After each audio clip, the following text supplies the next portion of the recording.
advice ko lang kay Senator Trillanes, may man, hindi na lang dapat ganon, wag mo nang patulan.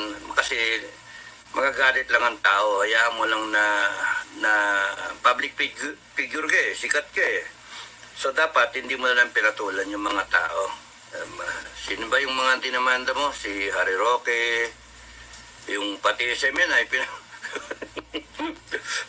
na blacklist, ano, pati sila Banat Bay, no, lahat sila. So, ganun talaga. Kaya mahirap magpolitika eh, no? Mga politiko. Kasi napipikong kayo pagka merong masamang sinasabi ang mga tao. Hindi naman magsasalita ang tao ng intriga kung hindi kayo hindi kayo walang where there is smoke, there is fire. Where there is fire, there are human beings, no? Sa Scarborough, kundi kasi nag-backdoor channel si Senator Trillanes, former Senator Trillanes, na authorize ni Pinoy. Oh.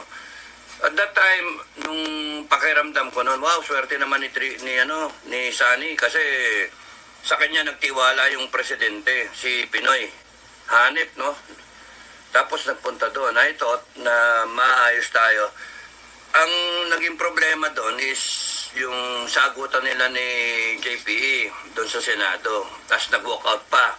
Dapat yun, hinarap mo na lang. Yun yung dapat doon. Hinarap mo na lang. Tapos no, naging issue. Kaya yung mga tao, ganyan yung attitude ng tao sa'yo.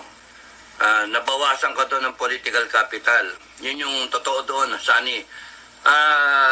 Kung hindi sinasabi sa'yo ng mga kaibigan mo, o ng mga kasama mo, ako na nagsasabi sa'yo. When you run for public office, you are supposed to seek, no? Yung public trust ng tao, kaya ka naghahanap ng boto. Then you become public property.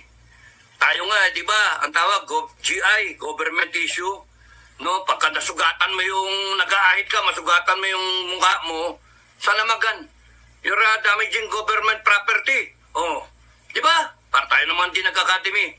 So, ikaw, tumakbo ka ng public office, Senator of the Republic, inaya mo na lang sana, gano'n na lang, para hindi sa'yo mainis ang tao. Ako nainis kasi nainis sa'yo ang tao. Eh, paano? Ikaw ang nasisisi tuloy dun sa Scarborough. Eh, kung ginarap din ng US para na magita US, stalemate nun eh. Barko ng China, barko natin.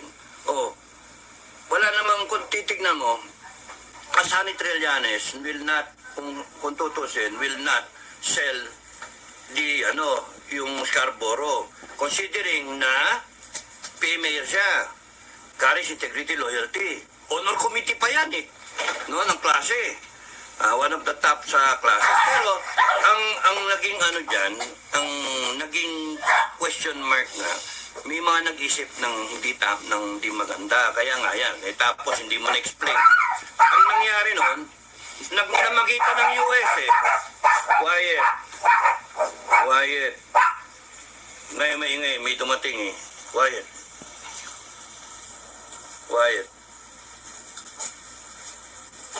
Pati ako, quiet na rin ako. Hi guys, magandang umaga sa inyo lahat. Daling araw na. Magandang araw sa ating mga kababayan mula Mindanao, Visayas at Luzon sa iba't ibang dako ng ating mundo. Magandang umaga po sa inyo lahat. So ito na naman po ang inyong lingkod, si DIY KKB Informative. At ating pong pakikinggan itong si Captain General Clemente Enrique. Paliliwanag niya dito kung ano ang mali ni Trillanes o ano ang tama ni Trillanes. Ang tama ni Trillanes. So, yun. Bibigyan to ng reaksyon at komento ni Sir Dado. So, tunghayan po natin guys kung ano yung ang mga komento ni Sir Dado patungkol dito. So, tunghayan po natin kung tama ba siya o mali siya. Si dating Senador Sani Trillanes. Ito na po.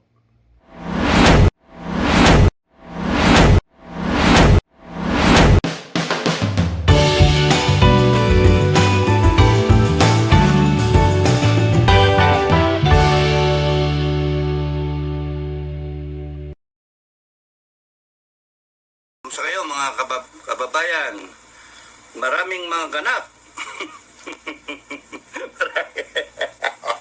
Pagka-demandahan na, no? Uso ngayon ang demanda.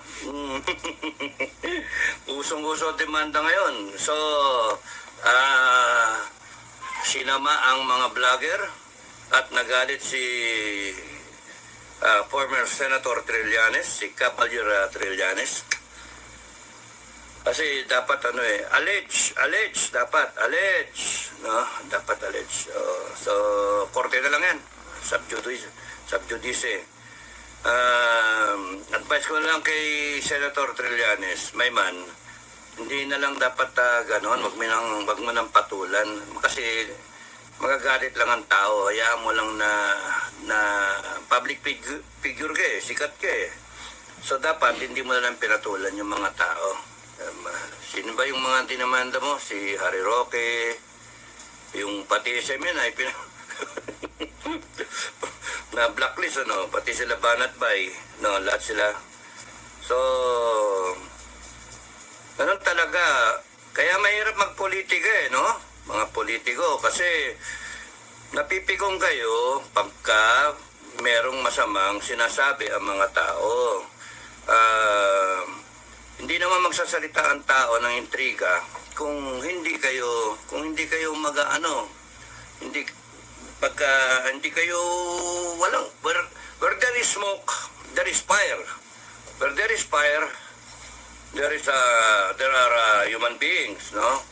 So yung tungkol sa Scarborough, kung di kasi nag-backdoor channel si Senator Trillanes, former Senator Trillanes, na-authorize ni Pinoy. At that time, nung pakiramdam ko noon, wow, swerte naman ni Sani, kasi sa kanya nagtiwala yung presidente, si Pinoy. Hanip, no? Tapos nagpunta doon. I thought na maayos tayo. Ang naging problema doon is yung sagutan nila ni JPE doon sa Senado. Tapos nag-walk out pa. Dapat yun, hinarap mo na lang. Yun yung dapat doon. Hinarap mo na lang. Tapos naging issue. Kaya yung mga tao, ganyan yung attitude ng tao sa'yo. Nabawasan ka doon ng political capital. Yun yung totoo doon, Sani. Kung hindi sinasabi sa'yo ng mga kaibigan mo, o ng mga kasama mo, ako na nagsasabi sa'yo. When you run for public office, you are supposed to seek yung public trust ng tao, kaya ka naghahanap ng boto. Then you become public property. Tayo nga, di ba, ang tawag GI, government issue, pagka nasugatan mo yung nag-aahit ka, masugatan mo yung mukha mo, salamagan, you're damaging government property. Di ba? Para tayo naman din nag-academy. So, ikaw, tumakbo ka ng public office, Senator of the Republic,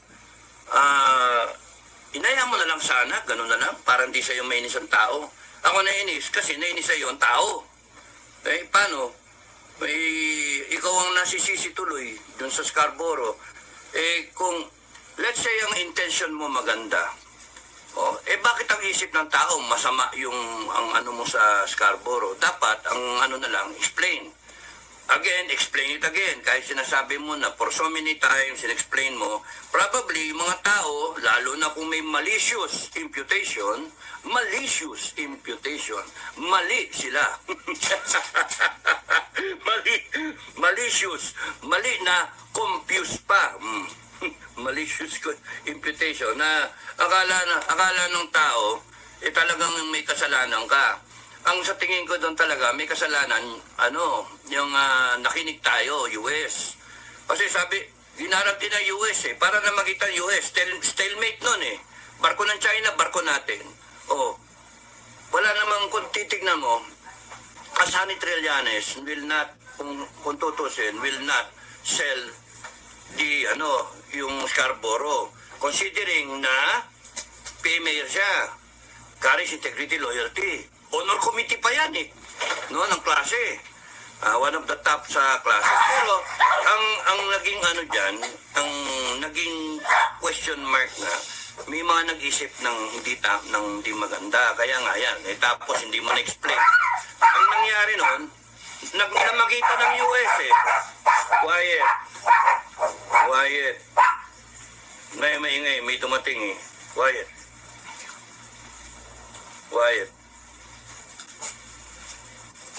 Pati ako, quiet na rin ako.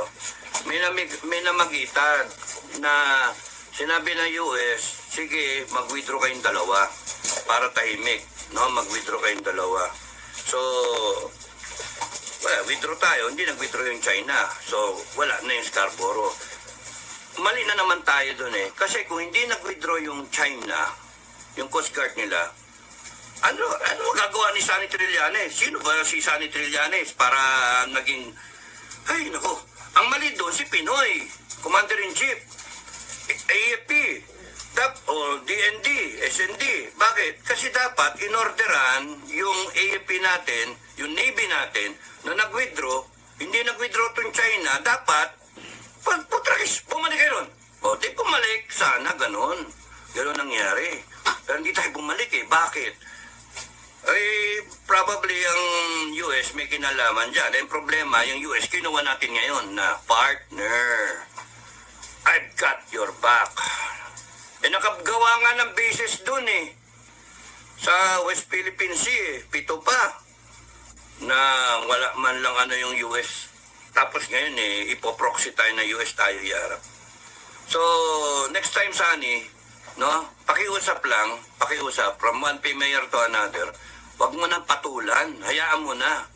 Isipin mo na lang na, desiderata na lang eh. Listen to others, they too have their stories. Para naman tayong di nagplebo. Hayaan mo na, drop mo na lang yung kaso. Hayaan mo na, natauhan na lahat yan, withdraw mo yung kaso. Yun yung advice ko sa'yo. No? And then, ko na lang, kusapin mo na lang sila. Yung mag-meeting kayo sa isang exclusive o private na restaurant, magkakasama kayong lahat at mag-usap kayo. Hindi, idadrop ko na to ha. Tatanggapin ko na lang yung inyong sorry. Ganun ka. Sunny, ganun na lang. Gentleman ba? No? Advice lang. Kung sana natidinig mo ako, Sunny, from one bag to another bag, no? Ganun na lang, mitingin mo na lang si Harry Roque, yung mga yung mga sila sa SMNI, tas mga vlogger. Harap-harapan, you talk to them eye to eye. No? Hindi ko gusto yung mga ginagawa niyo, yung mga sinasabi ninyo. Pero, ayaw ko naman na ang lalabas parang nawala yung freedom of expression. Tapos ako pa yung tulay niyan, parang ganun ba? Tapos negative lalo. Nadadagdagan pa ng negative yung imahe mo eh. Bumawi ka. Yun yung sa akin advice from a dilapidated old bugu-bugu, cavalier. Yun na lang ang advice ko sa'yo, Sunny. Drop the case, and then daanin nyo na lang sa inuman yan for a few red wine o kaya beer. Usap kayo, and then diretsuhan, lalaki sa lalaki, Pilipino sa Pilipino. Hindi dapat tayo ganito. Okay? I hope madinig mo ako, at saka kung meron mang mga kaibigan si Sunny Trillanes, ipadinig nyo ko, no? Man, hindi dapat ganon. Once upon a time, binisita kita sa kulungan mo. Once upon a time, I offered my pro bono services to you. No, when you won a senator. Once upon a time, I was going to risk my neck for you. Pumasok ako sa krame. Dami pa nga CCTV, pumosing pa akong ganyan eh. Sa CCTV, pakialam kung sino, sa mga higher ups eh. Posing-posing po ang ganyan. Binisita ko yun ni Danny Lim. No? Nakakulong kayo ron. And hindi mo pa nga ano eh. Ang sabi ko sa iyo noon eh, ano eh, I am talking to you not as an upperclassman eh. Sabi kong gano'n sa iyo eh. Pero hindi kasi maganda yung usapan natin. Dala-dala ko yung ano ko, yung thesis ko, dissertation ko, PhD management. It's about reforestation, ek na yan, kompleto with all the numbers. Kikita ang Pilipinas ng ano, mga 3 trilyon hanggang 5 trilyon pesos. Ng prices at that time, 2,000 something. Na? 2004, 2005, ganon. And then, bibigay ko sana sa iyo para gawan mo ng bill. Dala-dala ko yung ano, USB. Tapos nung nakita ko, oops, parang ganon. Parang red flag eh. Kaya, hindi ko binigay sa iyo. Anyway, ganyan talaga. So, ang ano na lang, hindi makukuha yan sa ano, sa forma, hindi makukuha yan sa ano, humility. Yung last na ano ko, na vlog ko, sabi ko, you lack humility. I hope you are able to face yourself in the mirror and ano ba kulang sa akin? Haircut, ganun ba? You lack humility. Harapin mo na lang yung mga umano sa'yo. Mas mabuti ka pa nga, ano ka pa eh, civilized ka. Ako, hindi eh. Sa akin eh, ano kagad eh, kiya kagad eh. Ang language ko eh, no? Ang sa'yo, ang pinakamaganda niyan, you send people, mga loyal sa'yo, you send your people, and then talk to them. Kaya tawagan mo na lang silang lahat. Kita-kita kayo sa isang lugar. One hotel o one restaurant. Mag-eat all you can kayo o mag-ano kayo, merienda, whatever. You have dinner. Tapos mag-ano kayo. Sabi mo kung bakit mo sila dinemanda. Sabi mo sa kanila, bakit ganito, ganyan. O, tapos nun. You tell them na, okay wag na maulit respeto o, respeto hindi porke vlogger kayo, masabi niyo yung gusto niyo sabihin. Hindi porke kayo, may mga follower kayo, mamimislead yung follower niyo. Tao rin naman ako. Tsaka private person na ako ngayon, hindi na ako public servant. Tatakbo pa rin ako. Pero yun nga, pag-usapan nyo na lang. Yun yung advice ko. So that the people will see you more of a humane person. Yung talagang true mayor. No, so yun lang. Enough of that. Ingat ka. Yun, tapos na po. Yan po ang sinabi ni Sir Dado, ang ating si Pinoy Survivor. So ayun, nabigyan na niya ng advice. Yan po, ganun lang. So maraming salamat po sa inyo, sa inyong panonood ng aking mamunting YouTube channel, DIY kay Kevin Informative. Salamat po sa inyo lahat. Maraming salamat. See you on my next vlog.